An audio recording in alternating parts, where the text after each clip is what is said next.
येणाऱ्या 13 तारखेला कुंभ राशीमध्ये सूर्य जात आहे आणि त्यानंतर फार महत्त्वाच्या 3 घटना घडणार आहेत. पहिली तर सूर्य कुंभ राशीमध्ये, दुसरी आहे महाशिवरात्री आणि तिसरी आहे ग्रहण.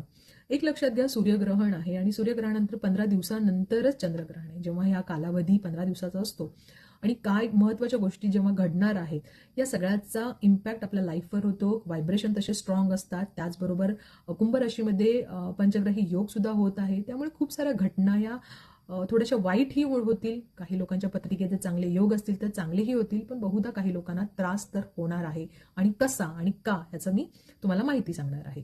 तर सगळ्यात महत्त्वाचं, महाशिवरात्रीला राशीनुसार काय उपाय करायचे हे मी तुम्हाला सांगत आहे.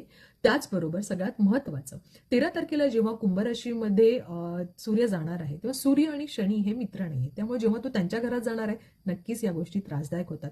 आणि सगळ्यात महत्त्वाचं, तिथे ऑलरेडी राहू बसलेले आहेत. राहू आणि सूर्य हेही मित्र नाही आहेत. त्यामुळे काय होतं, जेव्हा सूर्य आणि राहू एकत्र आले तर ग्रहण दोष निर्माण होतो. त्याचबरोबर 5 ग्रह इथे असल्याकारणाने इथेही त्रासदायक गोष्टी होणार आहेत. आता सूर्य काय आहे? सूर्य आत्मा आहे, सूर्य राजा आहे, सूर्य सरकारला दाखवतं, त्याचबरोबर जॉबला सुद्धा दाखवतं. आता इथे काही लोकांना त्रास होणार आहे, स्पेशली त्या लोकांना, कारण राहू अहंकार आहे, राहू ग्रहण देणारा आहे. त्यामुळे अधिकारी, जे मोठमोठे अधिकारी गव्हर्नमेंटमध्ये काम करतात, राजकीय नेते, या लोकांना काही गोष्टी त्रासदायक होऊ शकतात किंवा काही वाईट घटना सुद्धा होऊ शकतात, जेणेकरून सामान्य जी लोक आहेत त्यांना सुद्धा त्रास होऊ शकतो.